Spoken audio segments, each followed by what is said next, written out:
a biblical perspective on life, culture and current events. This is 2020 on Vision. Well, Hurricane Milton has smashed through Florida. It was predicted to be one of the worst storm events in American history. It did get downgraded to a Category 3, but it has still wrought a lot of devastation and destruction, with at least 6 people dead so far and millions without power in their homes. I'm joined by Steve Cheney, who is a Florida resident, also works for a company that builds about 2,000 homes in Florida every single year. And Steve, I'd like to welcome you to 2020 today. Thank you very much, Andrew. It's nice to be here. Steve, tell us about the impact of Hurricane Milton that you're aware of so far. Well, I tell you what, I have a lot of family and friends in the area and friends, local law enforcement. Helene just came through before this one a few weeks ago. That was significant in storm damage. But Hurricane Milton is unprecedented. We had over 126 tornado warnings, and this is before Milton even made landfall. And this was mostly on the east side of the state where I am. I'm in southern Florida and West Boca Raton, and this was north, northeast, and northwest of me, all around me. And there were at least 29 recorded touchdowns, and we're talking F2 and F3 tornadoes like you would see in Kansas, and you rarely ever see storms like this in South Florida. So that's unfortunately what made it so deadly. Some people lost complete houses, and buildings were completely destroyed from these tornadoes. Man, how many tornadoes did you say made touchdown, actually touched the land? Well, at least 29 touchdown, and there were at least 126 tornado warnings throughout the state. So there was plenty of other funnel clouds that never touched down. That count may or may not go up, but that's what we currently have. And there's currently 80 people still missing in the Port St. Lucie area, according to my police friends. Yeah, and to give us an idea, I'm just reading on the news that one of these tornadoes tore the roof off a baseball stadium. Like, that is a lot of wind, isn't it? Absolutely. These tornadoes, if like an F3 as an example, they'll have wind speeds of up to 160 miles an hour in a very small compressed area, and when they do a immense amount of damage.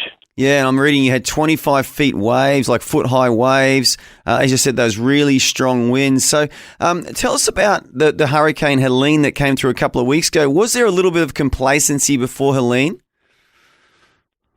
Well, sometimes in this state and others, there can be complacency. I know a lot of people, especially if they grew up here. I did not. I've lived here for 25 years, came from Michigan, which we do have tornadoes up there. But when it comes to hurricanes, some people want to ride it out. But I think we're learning over the last few years with these storms, the strength and immensity of them, they're nothing to fool with. And you need to take heed of the warnings and get out if you're in those evacuation zones. Because you get a 20-foot storm surge, there's really nothing you can do, or these tornadoes. Yeah, and I believe some of the islands off your coast were flooded as well from Cyclone Milton. Absolutely, unfortunately so. I mean, Hurricane Milton made landfall between Sarasota and Siesta Key. I've been to Siesta Key. It's a small little barrier island there. It's a beautiful place, but I'm not really sure what's left of it. I haven't seen any videos yet. So out of interest, on a personal level, Steve, what did you do when the hurricane was approaching? Have you got a little shelter or something under your home, or you just ride it out in the bathroom? What did you do?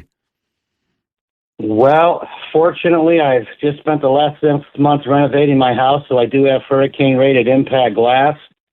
And we watch the news, and obviously I put everything, any projectiles that could be, I make sure everything's tied up so that I can keep my neighbors safe and be as safe as possible. And heaven forbid, if a tornado warning is in our area, we're going to go to our safe spot. Since we don't have basements here, since we're below sea level, we go into the center bathroom or underneath the stairs. That's the safest spot in the house. And what's it feel like when you're in that shelter when the storm came over, just the sound of the wind outside, and what is it like? Well, fortunately for me, I did not hear that freight train sound like others hear when that tornado's approaching. We were fortunate that they were away from us, so I did not have that effect. God bless our Lord. but others did. I did speak to family, friends, and it sounds like a freight train is coming right at you. Yeah, I bet. And it's so sad when anyone dies, but as I said, 6 have died already from Milton. I mean, 240 died in Hurricane Helene. It's just awful, isn't it, in such a short space of time, 2 such large weather events. It sure is, and just pray for all those families and those suffering, and pray that the people that are still missing hopefully can be found and be found alive. Yeah, I just read earlier that one man was rescued on what we call an esky, which is a thing you put your food and drink in, because his boat was capsized, and he was just floating around on his esky there, and he was actually pulled from the water, and that's a miraculous escape, isn't it? It sure is. Yeah, absolutely. And what's your government response been like? Obviously, Florida is what you call a Republican state. You've got that, I think, fairly popular Governor DeSantis. Has everyone been pretty satisfied with the way the government agencies have come in and tried to render assistance? Well, I think it always, as in life these days, it depends on who you ask. But I would say that it seems like the state of Florida has been reacting very quickly. And what's been great is other states are coming in to help, even as far as California, whether it's for search and rescue or to help restore power.